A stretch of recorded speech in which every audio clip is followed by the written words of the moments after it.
Hello and welcome to the Nostalgia Bubble podcast, the show where two lifelong best friends explore the films that they love. I am one of your hosts, Shuggie. And I am Nye. And today we're going to be talking about Jurassic Park. Well, copyright. First thing I'm going to ask you is, were you much of a dinosaur kid when you were young? I wasn't actually. No, I liked football from about the age of 6. But no, I can't really. I liked Pingu, Fun Song Factory. So no, not dinosaurs. So I don't know where I heard this, but I heard someone put forward a suggestion that dinosaur kids, when they were young, grew up to be like hardcore nerd kids when they grew older. And as the one of the two of us who was a dinosaur kid, numerous books about dinosaurs, definitely used to know the names of tens and tens of dinosaurs, big dinosaur nerd. Yeah. I'm the one of us who's, got stacks of comic books here and stuff like that. Yeah. So I think that does that kind explains of track. it for sure. I'm not a nerd in any sort of way. I don't do musical theatre or love musical theatre. A very different kind of nerd. You're not the stereotypical nerd. Okay, before we dive into the film completely, I'll start with a little bit of pre-production. Go for it. Jurassic Park was based on Michael Crichton's 1990 book of the same name. If you don't know who Michael Crichton is, he is he's mostly well known as an author, but he also wrote and directed the film Westworld back in the 70s, which is now obviously a massive TV show. He is also the man who created ER. Ah, okay. Very versatile. Yeah, indeed. There's actually a stat which proves how versatile he was, because he is the only man to have, at the same time in America, the #1 film, TV show, and book at the same time. Oh, wow. Which was Jurassic Park, ER, and a book he'd released I don't remember the name of. Anyway, so he was writing this book, and he was preparing ER at the same time, and he was talking to Steven Spielberg about that. And Spielberg, they talked about the concept of this story about someone recreating dinosaurs. Spielberg thought it was a great idea. It gets bought before the book's even released, like the rights to it. And Spielberg initially wasn't going to make it. Someone else was. But the people, the studio behind it, said they would greenlight Schindler's List for Spielberg if he directed Jurassic Park first, which are both films that came out in 93. So he agreed to do it. I think he still liked the story, he wasn't against it. Yeah. And kind of saw it as a good opportunity to make a sequel to Jaws on land, I think is a quote he said, something like that. So we got into it, and they realised that they had to put dinosaurs into it, and CGI wasn't really a thing at this point. So they initially started with animatronic dinosaurs.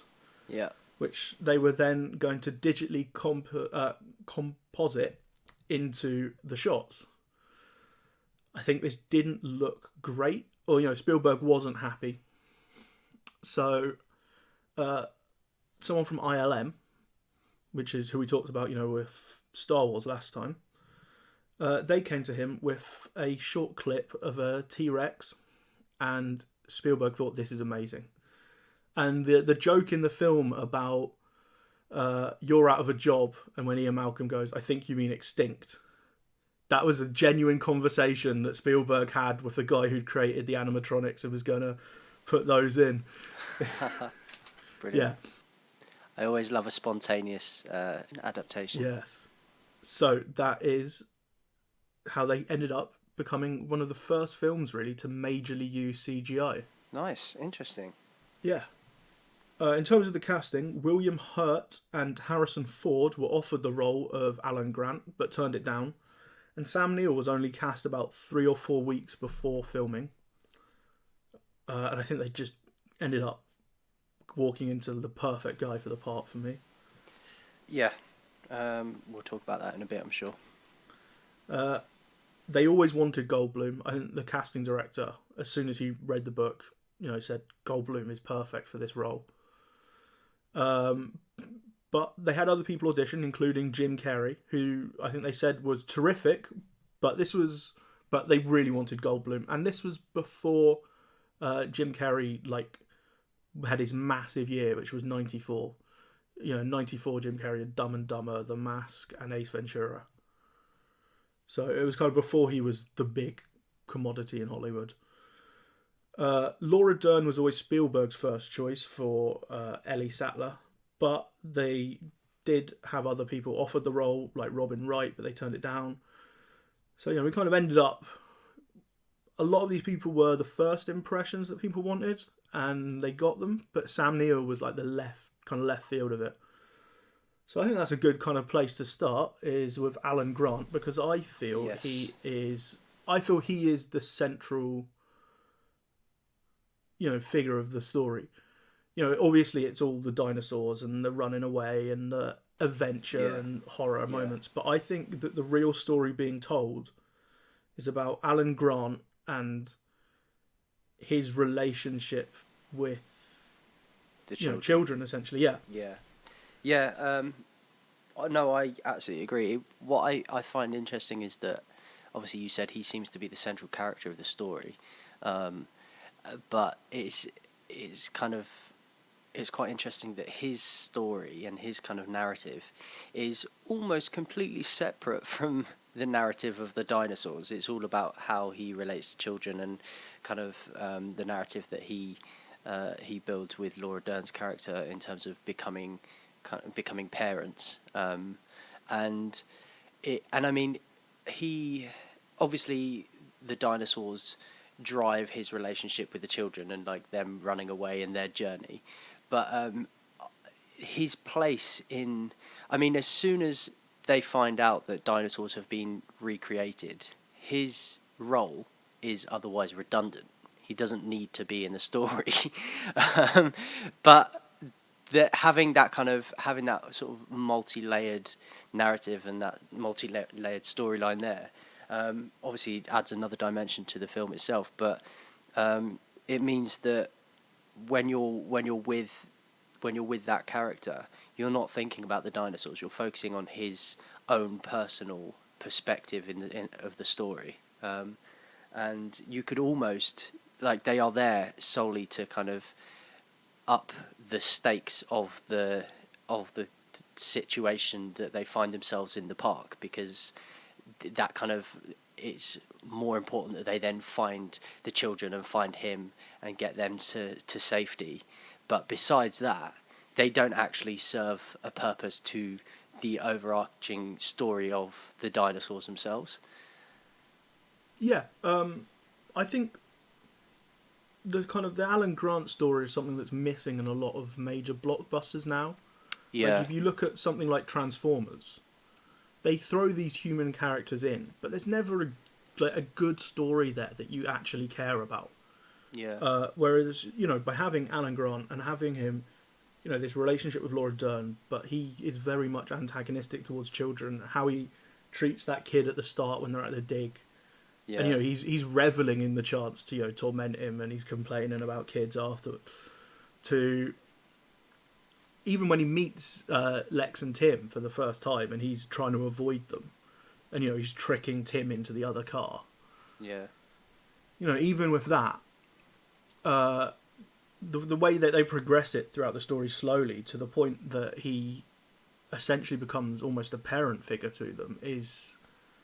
It's a story people can actually relate to and invest in, and that's the kind of thing that you find missing in a lot of big budget blockbusters, and it's a reason something like Transformers, while successful, is never going to go down as a film like Jurassic Park. Yeah, well, I think just kind of linking those 2 points together is that the reason it has such an impact as a storyline is because quite often, if you find that those sort of relationships being explored in other films, those characters are also directly engaging in the plot line of, or that kind of parallel storyline. Whereas with this one, they're not actually, I mean, they're running away from the dinosaurs, but they're not directly engaging in the functioning of the park or anything like that.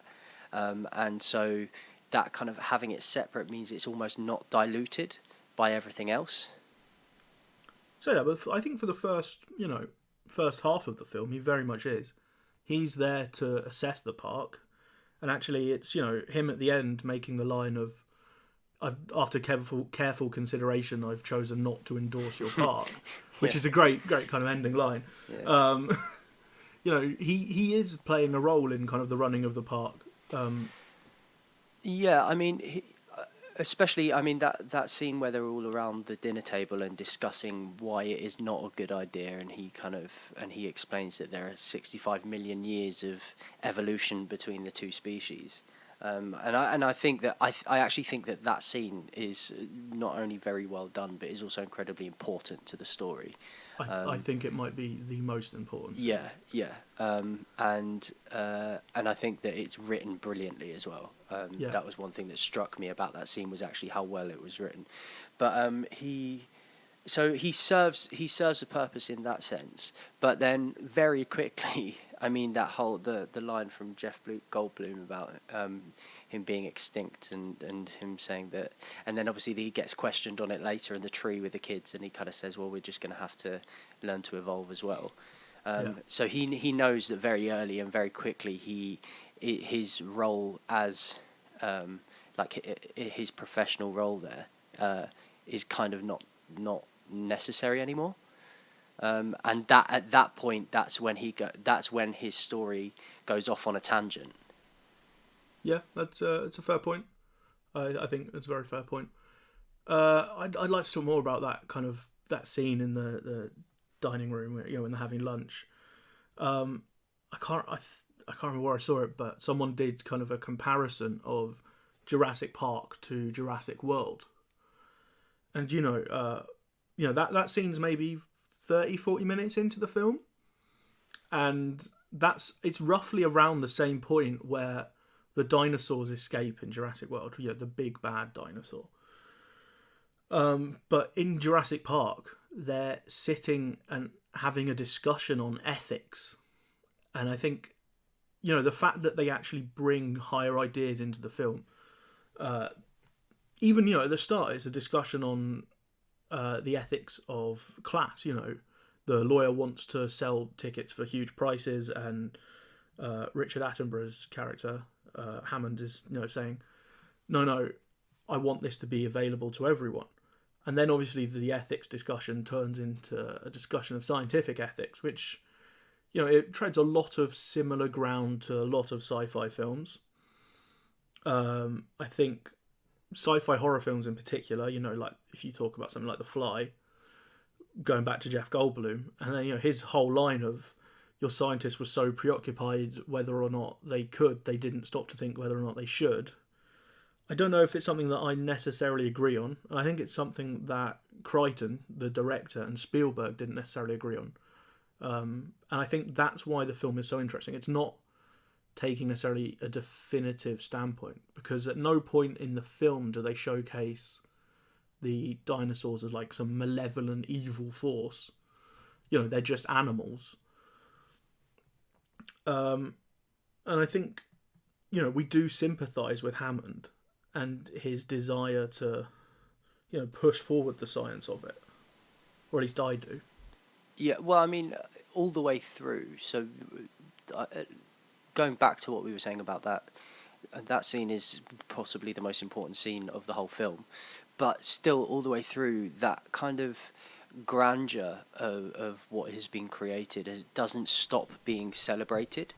So there are always moments throughout the film, even after they've had that conversation, where there's kind of there are moments of like wonder and complete awe of what's been created. So the moment where Laura Dern's character, when they come across the sick dinosaur, and there's just that complete kind of, like, she's sort of head over heels in love with it and wants to stay in.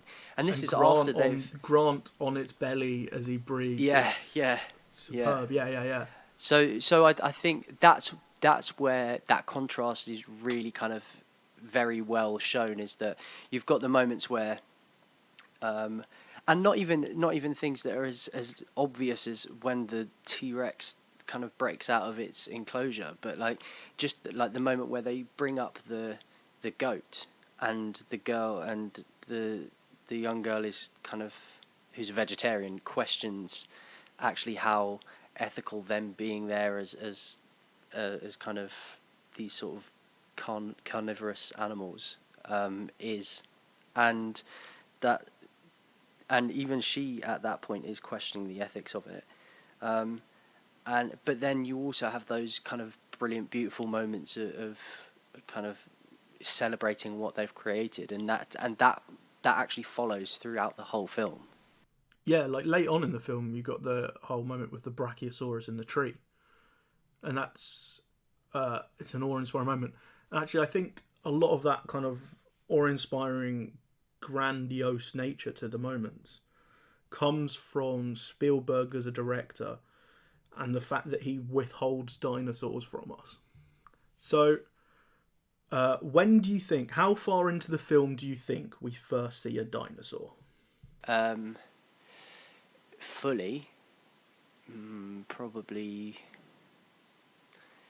Well, if we're saying that conversation happens about 40 minutes in, I'd say maybe about an hour. No, so I think we first see a dinosaur when they arrive at the park. Oh yes, of course. Yeah. Of course. I clocked it at 20 minutes, a little over 20 minutes. Yeah. We never see a carnivorous dinosaur, a threat, until we see the T-Rex an hour and 3 minutes in. It's these really shrewd decisions from Spielberg that I think he learnt doing Jaws. Because obviously one of the big successful things of Jaws is that you never get to see the shark, which came about because, you do get to see the shark, but very rarely. They withhold it a lot. Because, and that became because the mechanical shark didn't really work. And I think he learnt that was incredibly effective. And he actually uses it in a different way here. Because obviously that was used to inspire horror in Jaws. Whereas here it is to inspire a sense of awe. You go to see a film about, a major blockbuster film about dinosaurs. You probably don't expect to wait 20 minutes to see a dinosaur. But, they do a really good job of holding it. Like, we get an eye of a Velociraptor at the start, but, nothing really until they get to the park. And even when the characters see the dinosaur for the first time, and we hear that incredible John Williams score, Spielberg doesn't cut straight to the dinosaurs. We see Grant and Ellie Sattler's reactions to it first. Yeah, and you're just kind of waiting and waiting. I love that moment every time. It's the fact, she's obsessed with this leaf, and he grabs her head and turns it. Yeah. I mean, I found that quite emotional. When they first kind of saw that, and I think I mentioned in the last episode just being able to hear the recorder of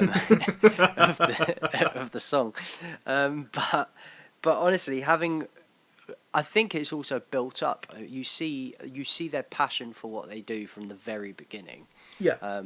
From the moment that they're kind of that they're uncovering those fossilized bones, and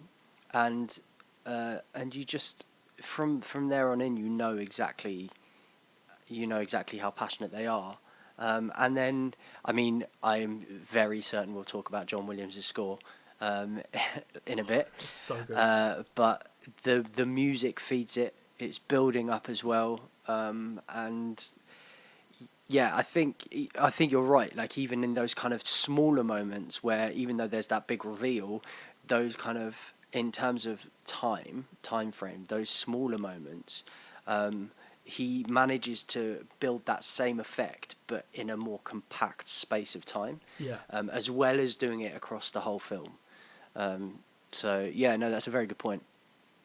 Yeah. I think why don't we just talk about John Williams, because okay, should we just do it?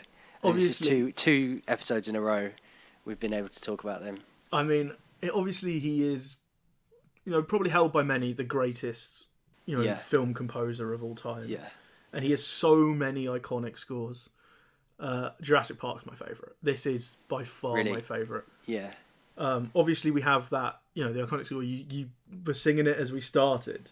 But even when they first arrive on the island, like that, that piece of music is beautiful. Yeah. Just every bit of music in this film, I adore. Yeah.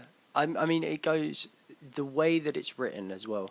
I think just contributes to that kind of sense of grandeur that is built around the dinosaurs. I mean, obviously you've got the threat of the Tyrannosaurus Rex and the Velociraptors particularly, but that sort of beautiful aspect of the dinosaurs and that general kind of feel that they aim to create throughout the film. I feel like that's what the score is based on. It's not about the threat that these people face in the park. It's about, look at this amazing spectacle that has been created. And I think that having that as like an underlying tone throughout the film, despite some of the events that happen, is what complements the story so much, and the music so much. Yeah, I think John Williams just understands film so well.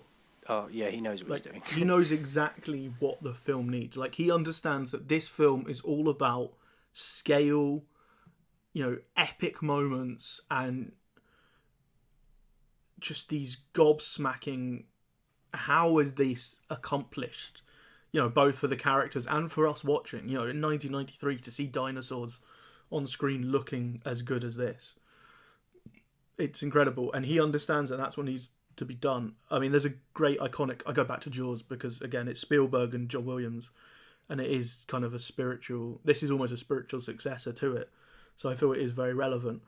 But there's a classic story where Spielberg, gets John Williams on board to do the score to Jaws, and he's expecting this massive orchestral piece, and John Williams comes back with 2 notes. Yeah, it's because he understands film so well that he's able to construct these perfect scores, time in and time out. He just nails it every single time, pretty much.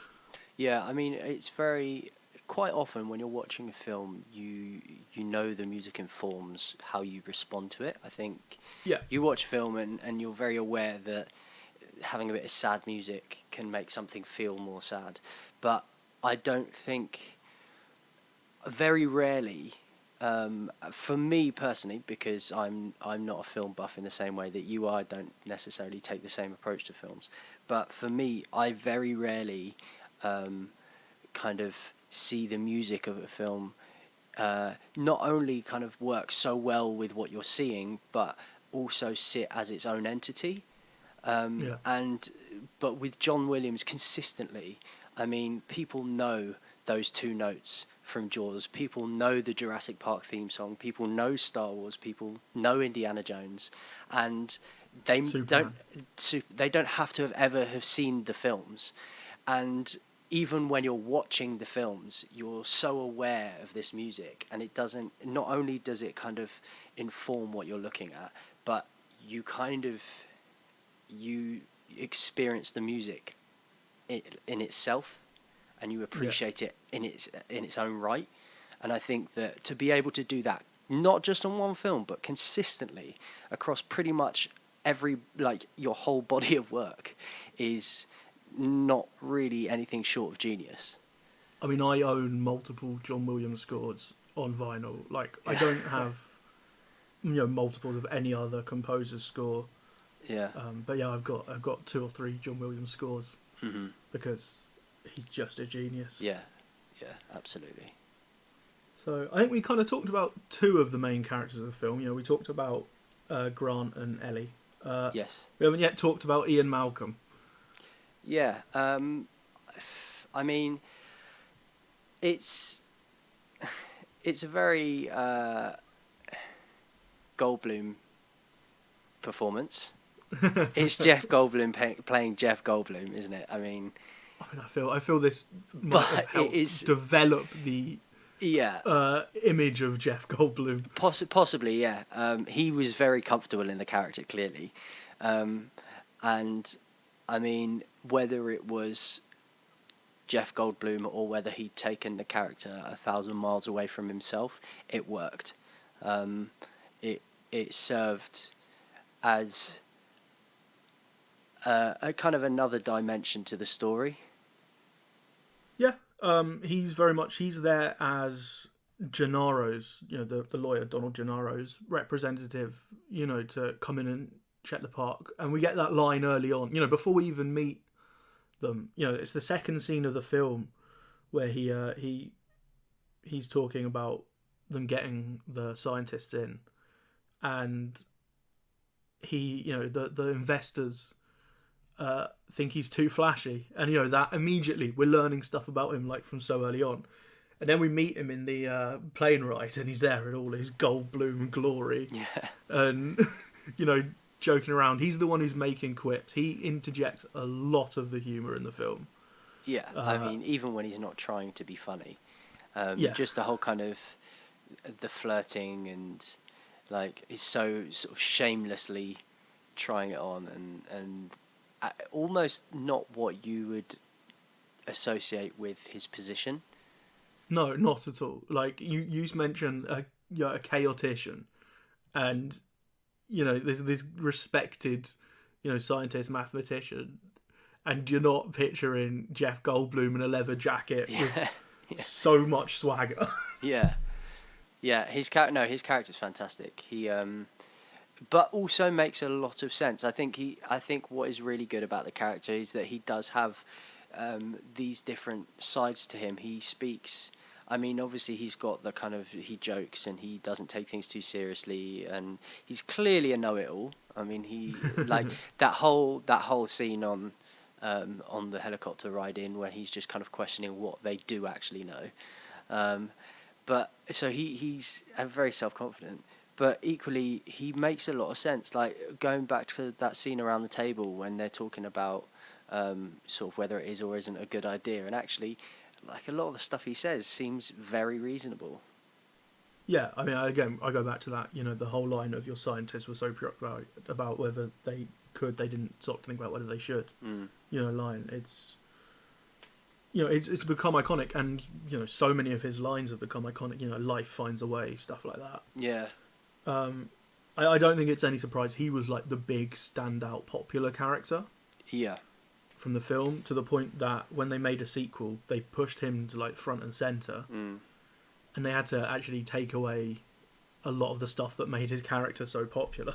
Yeah. Well, in the sequel, he to me seemed like the most three-dimensional character because of that kind of spectrum of personality, and he I mean, from being incredibly serious, he was also a bit of an idiot. I mean, for somebody who's a complete scientist, like that moment where Alan sort of throws the flare and the T-Rex is about to run after it, yeah, and then he's just running off with one, and it just completely takes the T-Rex in a different direction, and he just hasn't calculated it at all, which is his job. And he's so very much an act on instinct kind of character, which is great to serve the story, and it's great for the purpose of the narrative. But when you actually look at his character and like his character and his job, his profession, he's not supposed to act on instinct. He's supposed to be methodical, and he's supposed to be calculated. And I think that contradiction is what creates this sort of three-dimensional character that you just kind of can't really predict, and that's what keeps his character exciting. That's an interesting take. I think because he is a big believer in chaos, he's not there trying to map everything out. I think it does fit his character. He's talking about chaos theory. A butterfly flaps its wings in Brazil or whatever, and you have rain the other side of the world. Yeah. And they're doing that chaos experiment where the water runs down the hand different ways, which in some ways is a setup for something later, but is actually again, they're discussing higher concept scientific ideas, and he is there as kind of this. I think he is meant to be an antithesis to Grant. Grant is this methodical. He's a digger who he's stuck in the dark age a bit, doesn't like technology. The fact that he has 3 kids as well, Malcolm. Yeah. I think he's meant to be everything that Grant isn't, Yeah. and that's why they have him flirting with Ellie a lot. Again, Yeah. it's kind of like a here is everything Grant isn't kind of Yeah. position. I think the only thing I do agree with that. I think that's a very good point. The only thing I would say to question that is possibly that for somebody who claims to understand chaos and how it works so well, he doesn't deal with it very well. That's fair. That is very fair. Like he ends up obviously getting injured and getting knocked out and making a stupid decision to get the T-Rex to chase him, and so maybe that's kind of where I'm coming from when I say that he kind of contradicts himself and what he's supposed to stand for there. I think again that might be a contradiction to Grant, because he actually does fantastically in that pressure situation. He comes out of a smart plan. When it doesn't work, he does save the kids. Whereas, Malcolm gets thrown into a building and knocked out. And then we get stupid, sexy, shirtless Goldblum. Yeah, but also completely useless. Also slightly useless, yeah. Yeah. It's Ellie. I mean, he doesn't really do anything else for the rest of the film. Yeah, it's Ellie who has to go and turn on the power. Yeah, exactly. Yeah. It's a good point. It's a very good point. I think always interesting thing that interests me of Jurassic Park is the idea of genre, because it plays in so many different genres. Yeah. I mean, it has that kind of thriller action feel to it. Yeah, action, adventure. It's got absolutely. the kind of fantasy aspect of it, which I think again John Williams just I think he almost single-handedly creates that kind of genre around the film with the music. But yeah, it's even got elements of horror in there. I mean, the way that they build up the kind of the way they build up finally presenting the T-Rex, and that whole kind of using the water as an indication and things like that, like in order to create that whole almost that genre within the film is brilliant. I don't even think it's elements of horror. I think that scene and the scene in the kitchen are just two incredible full-blown horror sequences. Again, you point to the build-up. It's so effectively done with the ripples in the water. And, we get that kind of the build-up, and then the goat disappearing, that was there and suddenly it's not. And then this bloody goat leg on the roof. And all of this is before you've even seen the T-Rex. You know exactly what's coming. Yeah. I think that, but that build-up is also completely and utterly foreshadowed in the film. So that is the moment before you see the T-Rex. You see the kind of ripples and all of that. And I actually think the way I personally read it, I thought that was done incredibly cleverly. I thought that the ripples also represented that kind of ripple effect and that butterfly effect that Jeff Goldblum was talking about, which I think is an incredibly poignant point. And also the fact that build-up is from the very beginning. So it's just almost like summing up the build-up of the whole film, everything that's preceded it. Yeah, I think throughout the film, Spielberg actually does such a great job with foreshadowing. It's a hard thing to get right in films, to find a balance between people seeing something and go, oh, that's going to clearly come back later. And whereas I think in Jurassic Park, he does it so well with little details. Like the goat thing, when you first see the goat put out, you just think it's the sort of this disappointment moment where we're not seeing the T-Rex, but it comes back. Again, the water is foreshadowed slightly earlier by the whole chaos bit with the drops of water on the hand. Yeah. He plants these little seeds that come back. Even going back to the helicopter ride in, where Grant suddenly gets the two bits of seatbelt that don't go together. Yeah.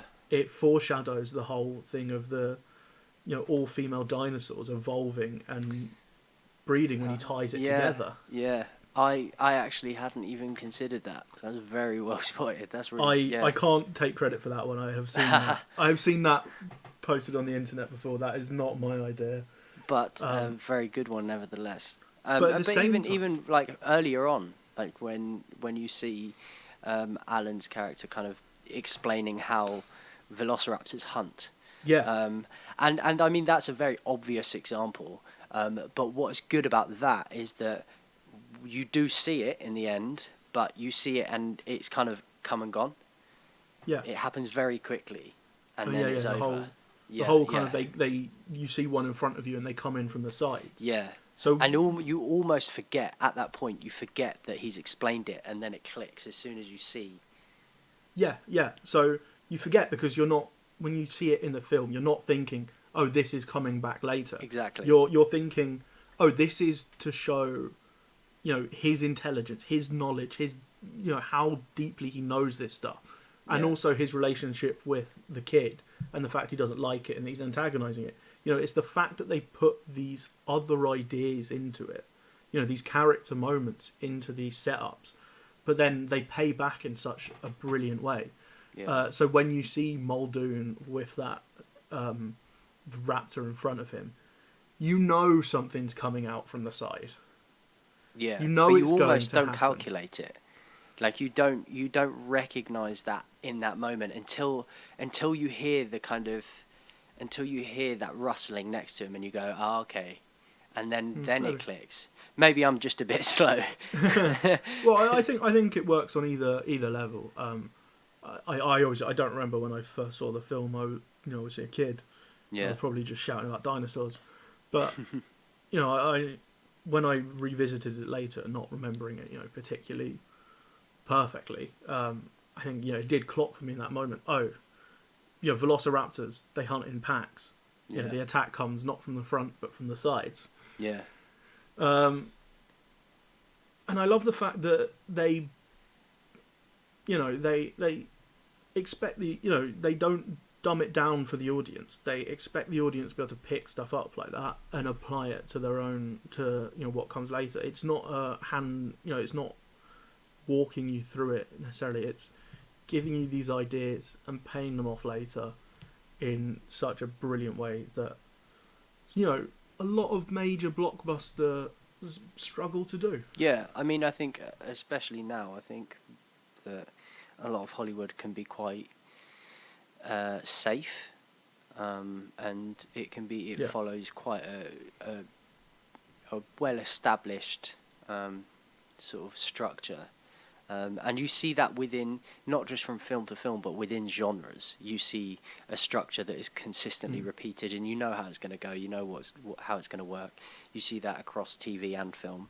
But I think that's okay. Yeah, no, not at all. But when you see it done almost differently, it's kind of, I think that can really have an impact on the audience, and it makes you think a bit harder. And I think that kind of suits the style of the film anyway. I mean, as an audience member, you're watching people who are supposed to be smart on screen, and to kind of say these people are smart, you're stupid, we're going to walk you through it, it doesn't work, and it also means that just kind of allowing the audience to see it from the perspective of these characters who are very bright and know their stuff means that not only do you feel that you can relate to the characters or you're on the same level as them, but you're also kind of not exposed. You don't have that full range of knowledge. It doesn't. You're left trying to anticipate and trying to work things out, and it just brings that whole kind of entertainment aspect of it to a different level. Yeah, great points. One of the other things I love about this film is we've talked about kind of the major characters and these horror moments, the T-Rex. We didn't dive into the velociraptors in the kitchen as much, but again, great horror moment. But the other thing I love is that all the supporting characters are so memorable, so well done. I mean, incredible acting talent. You know, you've got Richard Attenborough, you've got Samuel L. Jackson, you've got Wayne Knight. It's just so much brilliant stuff going on there. And I think the way that this, you know, treats its characters, I think Spielberg and the writers, you know, particularly, they understood, you know, horror conventions in kind of such an important way that the later Jurassic Park films kind of don't. You know, they know that if we're gonna get this, like, either a big gruesome death or, you know, something iconic and that the camera's gonna dwell on, the character needs to have done something to earn that. You know, you look at the way that Dennis Nedry, you know, he's killed in this pretty prolonged sequence of the I think it's a Dilophosaurus getting him after Also he crashes. foreshadowed. Yeah, also foreshadowed that they don't show up, and they kill by spitting, stuff like that. You know, you get, you know, he earns that by essentially endangering everyone's life in order to, you know, make money. And again, the lawyer, he is so focused on money throughout the entire film. You know, he's there saying, as soon as they see the dinosaurs, his first thought is not, this is amazing, it's, we're going to be rich. Yeah. And then he abandons the kids. And again, earns what is one of the iconic deaths in cinema for me, where he's eaten off the toilet by the T-Rex. The only person who I would argue that isn't true for is Samuel L. Jackson's character. Who? But I agree that he doesn't earn like a gruesome death, but you don't see it. It's off camera. Yeah, no, I understand. There's that comedy moment, die, but it's not. Yeah, there's the comedy moment. Yeah, with his arm around the shoulder, which I thought was good. I thought it was great, and it's good to have. It's good to have like, even though he obviously wasn't there in the scene, Samuel L. Jackson. Yeah. He was a very kind of straight character all the way through. He was very serious. He didn't crack jokes, which isn't normal for Samuel L. Jackson. But then just to kind of finish it off with that sort of comic moment, and that actually his character is serious all the way through, and it's almost like a kind of humorous button to his story. I just thought was very well done, I just thought was kind of really sort of appropriate for his character in the way they did it.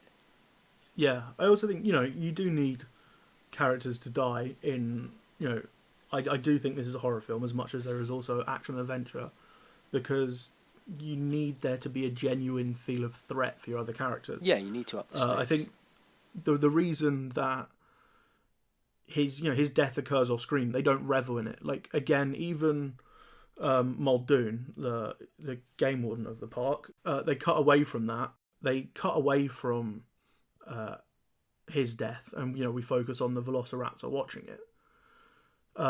Because again, even though he might be a slightly morally ambiguous guy, given that he has hunted, quote, anything that can hunt you, you know, he's done nothing in the film to actually earn gruesome death. Whereas I'm going to go back to the Jurassic Park sequels, because I think all of them have done stuff which just undermines the previous films. In Jurassic World, there's an assistant who is just fundamentally trying to do her best and look after the kids, but she gets one of the most over-the-top, indulgent deaths in cinema, where she is attacked by several, are they pterodactyls, I think, before finally being eaten by a mosasaur. Like, you know, if you're going to kill someone in that kind of way, they need to earn it. And this film, when it has a death that it revels in, it earns it. I do agree with you. I think that's a really good point. And I think just going back to Muldoon's character, so what you said, like, he's kind of a morally ambiguous guy. He hunts. But I think there is a moment where And he gets killed trying to kill himself. So like trying to kill a velociraptor, he gets killed, and I think that's just another comment on, I think, on hunting and the way that can kind of come back round to bite you, quite literally. But what you do see is that he does have an appreciation for where he is and what he's looking at and dealing with. Because I mean, even his last line is "clever girl." Iconic. And then, which I think is an absolutely brilliant line. I think it's absolutely fantastic. It's like, it's perfect for the tone. It sums his character up very well, but also kind of, and like obviously it's a female velociraptor, but I think in the same way that you call a ship a girl, or you call or she, or you call the earth she, it kind of adds beauty to that sort of specimen, and I think that's what that moment does. In that slight second before it rips him apart, he kind of paints this picture of it still being a beautiful animal, and I think that's another thing that kind of adds to that feel that you get about the fact that they are just animals, and actually what has been created is incredible, and it just undermines that tone of it being of fear and of them being these horrible creatures, and that writing is consistent all the way through the film. Yeah, I think that might have been something that Spielberg kind of came to the idea of having done Jaws, because I think one of the biggest criticisms of Jaws is that it has portrayed this kind of negative picture of sharks. Whereas, most sharks don't kill a lot of people. Yeah. Often people who are attacked by sharks get one bite because the shark thinks they're a seal, and then goes, "Oh no, this isn't a seal," and then goes away. Yeah. A lot of the time that is the case. But people have used Jaws as kind of this hold up of sharks are evil, because in the film Jaws, the character, I think they called it Bruce in the film, or not in the film, but around the film, he is held up as a bad character that they have to stop. Whereas, in Jurassic Park, it's very much, we need to escape, these are animals, and we're not meant to mix. It's not we need to kill these things. And I think that comes out through the T-Rex at the end. It's been this threat to them a couple of times that they've been scared of and had to run from. But at the end, it comes in and it saves them from the velociraptors, not because it's actively trying to, like they then later did in Jurassic World, which is hilariously over the top, and very entertaining, but it's not good storytelling. But here it comes in and it eats a velociraptor because it wants to eat the velociraptor, not because it's a good guy. Right, before we kind of move on to post-production, is there any kind of last thoughts you want to put in on the film, last things you want to touch on? I think I've said pretty much everything that I wanted to say. I think,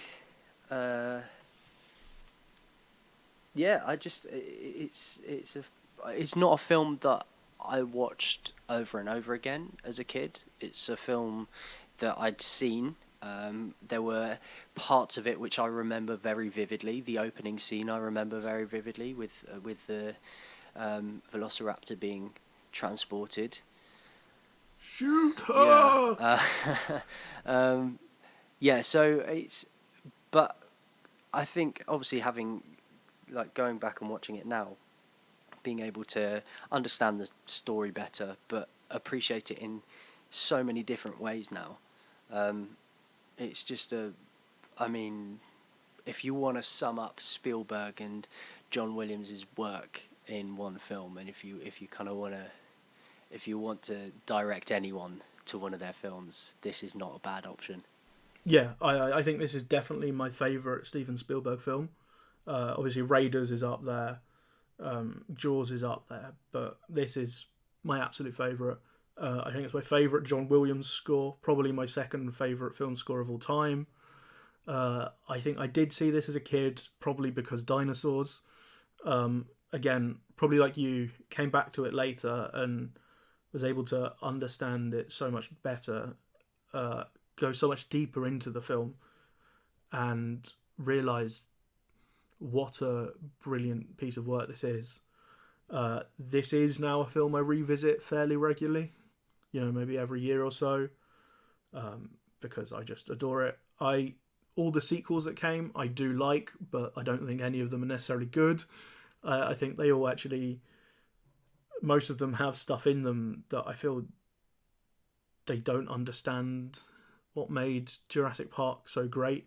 I think the worst offender is Jurassic Park 3, where they fake you out with Alan's storyline, where at the start he's playing with a kid and Ellie comes out and you think they settle down and have kids, the natural progression of the end of this film.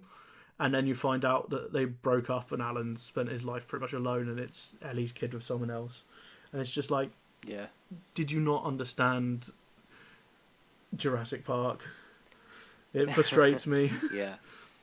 I think another indication of that is the fact that you see in the later films, especially the Jurassic World films, you see so much mirroring of the original film that and although it kind of almost pays respect to the original film, I think it almost shows that it doesn't have the gravitas of that original film, and I think that's emphasized. And that just reflects how great the film is. Yeah. I'll wrap up with a little bit of post-production. Yeah. So actually, when the trailers first came out for this film, they, like a lot of the film, withheld the dinosaurs from the audience. They went out of their way to make sure you didn't get it. So, you have to go to the cinema to witness this. And then when it did come out in 93, it set a record for the opening weekend. So clearly that marketing worked. It ended up grossing $357 million in North America. It was the first film to gross over $500 million outside of North America. Its final gross was $914 million, which was at the time the highest grossing film of all time, until it was beaten by Avatar in 97. Much like The Phantom Menace last time, a 3D re-release pushed it over the $1 billion mark. Obviously, it came out to really strong reviews. It only got 3 Oscar nominations, which were sound editing, sound mixing, and visual effects. It won them all comfortably. I think actually the star of those Oscars was Spielberg's other film that year, Schindler's List. Yeah, yeah. I think the big impact of the film, though, is the way it pioneered visual effects. It's what allowed George Lucas, he then saw, I can go on and make the prequels. Mm-hmm. It inspired Kubrick to start making AI, Artificial Intelligence, which was a film later finished by Spielberg. And in something I will be eternally grateful to the film for, it inspired Peter Jackson to make The Lord of the Rings, which is obviously sure my we'll get favourite there film. At some point. That's definitely going to be a special at some point, like a 3-episode special. It spawned 4 sequels. Jurassic Park: The Lost World was directed by Spielberg in 1997. He did not return for Jurassic Park 3 in 2001. And then 2015, we got a new trilogy started with Jurassic World, and the 6th film, Jurassic World Dominion, is scheduled for 2021. And it will be the first time that Sam Neill, Laura Dern, and Jeff Goldblum will all be returning to the franchise for the same film. Oh, interesting. Goldblum appeared in The Lost World and I think the 5th one, Fallen Kingdom. And Neill and Dern only briefly came back in Jurassic Park 3. So I'll be interested to see how that goes. I'll like the film because dinosaurs. I'm just a sucker for dinosaurs. I don't necessarily think it'll be good, but we'll see. Yeah, time will tell. And that means it is your turn to pick the film next week. All right. Okay, so I've been toying with a few ideas. I've realised that we're doing several episodes, so I can choose others later on down the line. We've done two kids films in inverted commas, and so I thought just to even it up, I'll do a second adult film in inverted commas. No, this one is an adult film, actually. I was definitely too young to watch this when I did. But this shaped my love of film, and it's actually The Full Monty. Oh, wow. Not where I thought you were going to go. No. I was gonna guess The Sixth Sense. Oh no, but that might be later on, so Yeah, don't ruin it. I'm really interested now. I haven't seen the full Monty in Yeah. years. Oh, such a good film. I Okay, have some. Yeah, yeah. So that'll. Yeah, watch it. It'll be a good one, I think. Yeah, I'm looking forward to this. It's yeah, it's not one that I probably should have watched when I did, but you know, liberal household and all that. Yeah, so that's next one. That's the next one we're gonna do. I'm looking forward to it. Fantastic. Yeah, I'm definitely intrigued by that one. Again, not Yeah. visiting years. Love Robert Carlyle, so Yeah, brilliant. definitely down for that. And you'll probably recognise someone from Game of Thrones in there as well. Is Mark Addy? To be honest, I can't tell you his name right now. Robert Off Baratheon, the right? top of my head, yes. Yeah, Mark Addy. Who's brilliant in it. Great. Okay, let's wrap up. All right, you can find us at Nostalgia Bubble on Twitter or at Nostalgia Bubble Podcast on Instagram. You can find me at Shuggie Says on all social medias. And Night? You can find me on Twitter at Nyrees, so NYEREES, or on Instagram at ReeseNye. Okay, and we shall see you next time. Bye-bye. See you soon.